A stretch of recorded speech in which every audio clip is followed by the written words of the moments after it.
Semua orang tahu bahwa di Korea, tato adalah simbol status di dunia bawah. Pemuda ini hanya menato nama gadis yang dia sukai diam-diam. Dia pun menjadi preman di sekolah. Suatu hari, dia melihat orang yang dia sukai. Dia berjalan bersama pria lain. Tanpa ragu, dia menendang pria itu. Lalu dia menyeretnya ke sudut dan memukulnya habis-habisan. Namun, detik berikutnya dia terkejut. Ternyata di tubuh pria itu terukir seekor naga hijau. Dengan ukuran sebesar itu, pasti itu adalah sesuatu yang menakutkan. Namun anehnya, pria itu tidak melawan. Sebaliknya, dia justru berusaha menutupi tato itu. Namun, tidak ada yang menyangka. Pria yang tampak penakut di depan ini dulunya adalah dewa perang di wilayah ini. Namanya adalah Taejik. Ingat, itu adalah hari hujan. 6 preman datang untuk merebut wilayah. Namun, Taejik sama sekali tidak panik. Dia langsung maju dan bertarung dengan mereka. Dalam beberapa detik, 6 orang itu sudah terjatuh ke tanah. Salah satu dari mereka bahkan menggunakan kekuatan berlebihan dan langsung meninggal. Dan karena itu, Taejik pun dipenjara. Namun, dia juga benar-benar mengubah hidupnya yang sebelumnya suram. Selama masa penahanannya, ibu dari almarhum sering datang untuk mengunjungi Taejik. Dia menyadari bahwa anak ini sebenarnya tidak jahat. Hanya saja, dia tersesat di jalan yang salah sehingga menjadi seperti sekarang. Jadi, dia memberikan Taejik sebuah buku kecil. Memintanya untuk menuliskan 3 hal yang tidak akan dilakukannya lagi. Tidak akan menangis lagi, tidak akan minum alkohol lagi, tidak akan berkelahi lagi. Dan menuliskan hal-hal yang ingin dia lakukan di atasnya.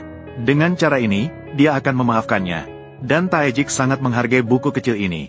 Karena ini telah menjadi harapannya untuk terus hidup. Tak terasa 10 tahun telah berlalu. Taejik akhirnya menyelesaikan hukumannya dan dibebaskan. Saat ini, dia telah kehilangan aura dunia bawah tanah yang dimilikinya dulu. Hal pertama yang dilakukan Taejik setelah keluar dari penjara, dia menemukan 2 mantan anak buahnya. Mereka sekarang sudah menjadi bos di sini. Namun, Taejik hanya ingin menyapa dan memberitahu mereka bahwa dia sudah keluar dari dunia itu. Dia hanya ingin menjalani hidup yang tenang. Namun, Yangki tidak berpikir demikian. Dia merasa Taejik bisa kapan saja kembali dan mengancam posisinya sekarang. Jadi, dia memerintahkan anak buahnya untuk selalu mengawasi gerak-gerik Taejik. Setelah itu, Taejik pergi ke sebuah restoran. Dan pemiliknya adalah Daisy, ibu dari almarhum. Melihat kedatangan Taejik, Daisy sangat senang. Namun, melihat wajahnya yang canggung, Daisy tahu bahwa dia masih merasa menyesal atas kejadian tahun lalu. Jadi, Daisy memintanya untuk menganggapnya sebagai ibu kandungnya, agar dia bisa hidup dengan baik di sini. Kemudian, Daisy mulai membuat daging panggang yang harum. Dia bahkan dengan perhatian memberi makan Taejik. Ini membuat adiknya yang berada di samping merasa cemburu. Namun, dia juga menyadari bahwa ibunya tidak pernah sebahagia hari ini sebelumnya. Dan untuk bisa memulai hidup baru, Taejik pergi ke rumah sakit keesokan harinya untuk menghapus tato. Namun, tato yang sebesar itu, untuk menghapusnya pasti membutuhkan banyak uang. Jadi, Taejik pergi ke bengkel mobil terdekat untuk bekerja. Adegan ini juga dilihat oleh polisi yang mengenal Taejik dulu. Dia merasa Taejik pasti tidak sesederhana itu. Jadi, setelah pulang kerja, dia menemui bosnya untuk menyelidiki lebih lanjut. Awalnya, bos juga tidak terlalu percaya pada Taejik. Dia berniat untuk memecatnya jika suatu hari dia tidak bekerja dengan baik. Namun, selama beberapa hari berturut-turut, dia menemukan bahwa Taejik tidak hanya bekerja dengan tekun tetapi juga keras. Sekarang, dia bahkan tidak menyentuh alkohol. Perubahan 180 derajat ini benar-benar membuat beberapa orang sulit percaya. Dan setelah menerima gaji pertamanya, Taejik membeli sepasang sepatu baru untuk ibunya. Dia juga membeli MP4 terbaru untuk adiknya. Ini membuat ibu sangat senang, dan membuat adiknya perlahan-lahan menerima kakak yang asing ini. Dalam hari-hari berikutnya, Taejik juga sepenuhnya beradaptasi dengan keluarga ini. Hidup mereka meskipun biasa saja tetapi sangat bahagia. Namun pada hari itu, di depan restoran datang sekelompok tamu tak diundang. Saat itu, Taejik sedang makan. Para preman masuk dan mulai merusak. Taejik yang tidak mengerti situasi hanya bisa maju untuk menghentikan. Dan saat itu, pemimpin mereka, Awu, masuk. Namun ketika melihat Taejik, dia langsung menjadi gentar. Dia segera meminta anak buahnya untuk berhenti. Karena dia juga adalah anak buah Taejik bertahun-tahun yang lalu. Dia sangat tahu betapa hebatnya Taejik. Sikap angkuh yang baru saja ada langsung lenyap. Namun, Taejik tidak mengambil tindakan. Hanya memperingatkan bahwa ini adalah toko ibu, agar anak buahnya tidak datang lagi di masa depan. Setelah keluar dari pintu, Awu akhirnya menghela napas lega. Jika Taejik marah, mungkin dia sudah dalam masalah sekarang. Taejik bertanya kepada ibunya apa yang mereka inginkan. Ibu tidak banyak bicara. Dia takut Taejik terlalu emosional dan kembali ke jalan yang salah. Namun, pada malam itu, seorang pria pincang lagi menemui Taejik. Dia juga pernah menjadi salah satu yang terlibat dalam pertarungan itu. Kaki ini adalah yang dilukai Taejik saat bertarung. Namun, Bing Zhen tidak membenci Taizi, karena semua ini adalah kesalahan yang dibuat di masa muda. Dia datang kali ini untuk memberitahu Taizi, anggota dewan ingin mengembangkan supermarket di sini. Sekarang hanya tinggal restoran ibu ini. Dia menyarankan Taizi segera pergi dari sini bersama ibunya. Jika tidak, anggota dewan yang kejam bisa melakukan apa saja. Namun, adegan ini secara kebetulan membuat anak buah Yang Ji menyadarinya. Hal ini membuat Yang Ji dan Awu merasakan krisis.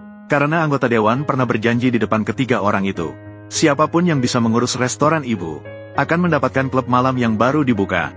Jika Biang Jin berhasil, maka wilayah kedua saudara itu kemungkinan besar tidak akan aman.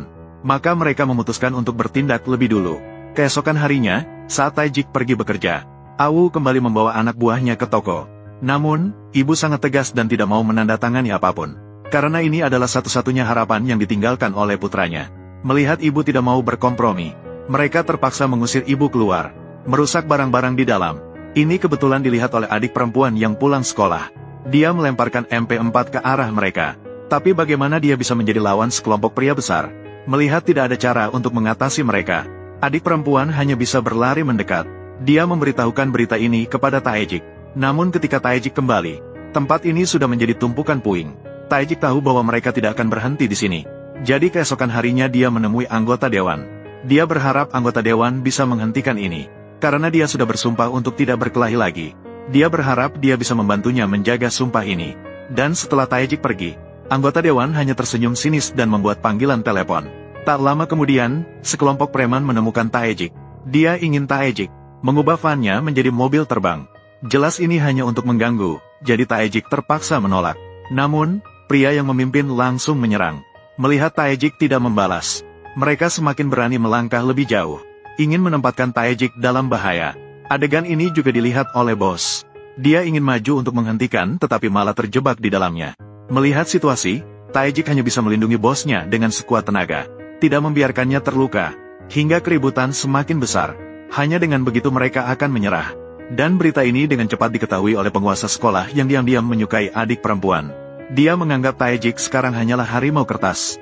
Penguasa sekolah datang untuk membalas dendam atas kejadian sebelumnya. Melihat Taejik tidak menghiraukannya, dia semakin mengejek bahwa ibunya malah membiarkan pembunuh anak kandungnya diasuh sebagai anak. Taejik baru saja ingin menyuruhnya diam, namun tidak menyangka adiknya yang kembali mendengarnya. Dia tidak bisa percaya, orang yang membunuh kakak kandungnya ternyata adalah Taejik di depannya. Adik perempuan sangat bingung tentang ini. Mengapa ibu harus mengadopsi seseorang yang membunuh kakaknya? Namun, ibu mulai menceritakan pertemuan pertamanya dengan Taejik. Dia mulai menangis saat itu, sambil berkata maaf. Saya belum pernah melihat seseorang bisa menangis seperti itu. Melihat dia menangis, dia tahu bahwa Taejik sebenarnya tidak jahat, hanya melakukan kesalahan. Dan selama 10 tahun terakhir, kunjungan yang sering juga membuat ibu sepenuhnya memahami karakter Taejik. Tak lama kemudian, adik perempuan juga kembali di depan Taejik. Saat itu, Taejik menyatakan bahwa dia akan pergi dengan sukarela. Namun, adik perempuan ingin dia tetap tinggal di sini. Meskipun itu adalah kakak kandungnya. Tapi dia juga bukan orang yang baik. Terkadang demi uang, dia bahkan akan memukul ibu. Sebaliknya, kedatangan Taejik membuat rumah ini penuh dengan kebahagiaan. Setelah hari ini, saya juga akan menganggapmu sebagai kakak kandungku. Keesokan harinya, ibu mencetak salinan diari anaknya. Lalu dia menemui anggota dewan. Diari itu dengan jelas menyatakan bahwa dalang di balik kejadian itu adalah anggota dewan. Seandainya bukan karena dia, anaknya tidak akan meninggal dan Taejik juga tidak akan dipenjara. Ibu mengancam anggota dewan dengan ini. Jika dia mencari masalah lagi, dia akan memberitahu polisi tentang kebenarannya. Namun setelah ibu pergi, anggota dewan itu memberi isyarat kepada bawahannya. Saat sore, adik perempuan bersiap untuk menyeberang jalan. Dari samping, sebuah sepeda motor mendekatinya. Adik perempuan langsung ditabrak. Dia terjatuh ke tanah dengan kepala penuh darah. Jelas ini adalah peringatan dari anggota dewan. Melihat adik perempuan yang terbaring di ranjang rumah sakit, ibu tahu, mereka sama sekali bukan tandingan anggota dewan. Maka malam itu, ibu terpaksa memilih untuk berkompromi. Dia mengeluarkan akta tanah dan bersiap untuk menjual tokonya dan meninggalkan tempat ini. Kemudian keluarga itu mulai lagi dengan bahagia. Dan Taiji juga sekali lagi menemui anggota dewan. Dia memberitahu anggota dewan bahwa mereka akan pindah dalam beberapa hari. Memohon kepada anggota dewan untuk tidak lagi mengganggu mereka. Namun anggota dewan hanya tersenyum mendengar itu. Untuk menghilangkan masalah di kemudian hari, dia meminta Taiji untuk meninggalkan satu lengan sebelum pergi. Taiji tidak banyak bicara. Demi keluarganya, dia hanya bisa meletakkan tangannya di atas meja. Sebuah pisau tajam melintasi pergelangan tangannya. Taizhi berhasil menahan diri untuk tidak berteriak. Untungnya, orang yang melakukannya adalah Byung-jin. Dia memberikan Taizhi kesempatan. Asalkan dia pulih dengan baik, tangannya bisa sembuh seperti semula. Dalam perjalanan mengantar Taizhi pulang, Byung-jin menyuruhnya segera pergi dari sini dan hidup dengan baik. Ini juga bisa dianggap sebagai hadiah perpisahan untuknya. Awalnya berpikir bahwa masalah ini bisa selesai di sini. Namun, anggota dewan diam-diam memberi perintah kepada bawahannya. Karena ibu masih memiliki pegangan terhadapnya. Segala faktor yang tidak pasti harus dihilangkan. Saat itu, ibu sedang melihat foto dan mengingat kembali kenangan terakhir. Tiba-tiba, seorang pria berpakaian hitam datang dari belakang. Dia adalah Yang Ji yang dikirim oleh anggota dewan. Dia mencekik leher ibu dengan kuat. Tak lama kemudian, ibu pun meninggal di sini. Salinan asli jurnal itu diambil kembali. Tanda tangan yang selalu enggan ditandatangani juga dicap di atasnya. Ketika Taizhi membuka pintu lagi, dia menemukan ibu sudah tergantung di udara. Dia segera maju dan mengangkat ibu ke bawah. "Bangunlah, ibu, ibu, ibu." Dia berusaha memanggil ibu, mengharapkan dia membuka matanya sekali lagi. Namun yang datang hanya kesedihan yang tak berujung. Taizhi mengadakan pemakaman untuk ibu. Saat itu, seluruh tubuhnya mati rasa dan tatapannya menjadi sangat kosong. Dia tidak tahu kesalahan apa yang sebenarnya dia buat, dan tidak tahu bagaimana cara memberitahu adiknya di rumah sakit tentang hal ini. Namun ketika dia kembali ke restoran, dia menemukan bahwa sudah ada orang yang mulai bekerja. Dia tahu bahwa masalah ini tidak sesederhana itu. Ternyata, saat merapikan barang-barang peninggalan, dia menemukan anting yang sering dipakai oleh Yang Qi. Taijik tahu bahwa kematian ibunya ada hubungannya dengan anggota dewan. Dan saat itu, adiknya di rumah sakit akhirnya terbangun. Dia segera bertanya di mana ibunya. Taijik tidak berani mengatakan yang sebenarnya. Dia hanya bisa berbohong bahwa ibunya sudah tidur. Setelah itu, Taijik pergi keluar seorang diri untuk menenangkan pikirannya.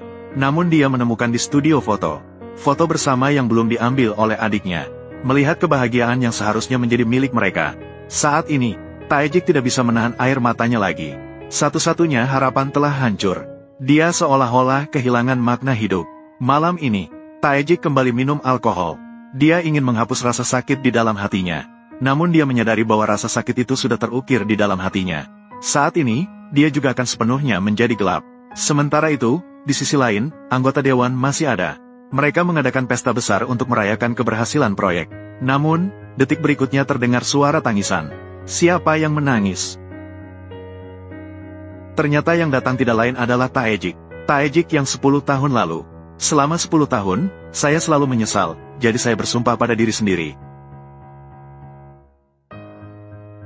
Apakah kamu harus melakukannya dengan begitu ekstrim?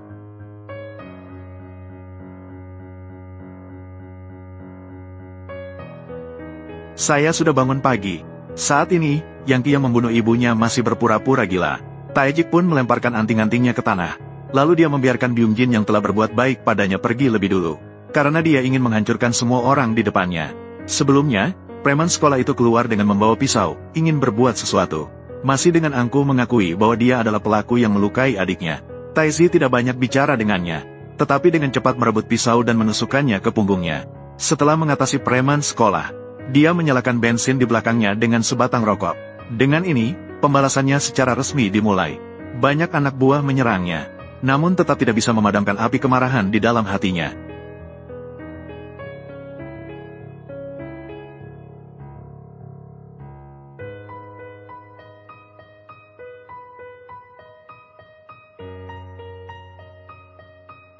Meskipun dia dipukuli hingga penuh luka, dia tetap akan terus bangkit. Bahkan jika dia ditusuk sekali, dia tetap bertahan dan tidak jatuh. Karena ini jauh dari rasa sakit di dalam hatinya. Setelah mengatasi anak buahnya, dia akhirnya tiba di depan anggota dewan. Taizhi tidak memberinya kesempatan untuk merayu.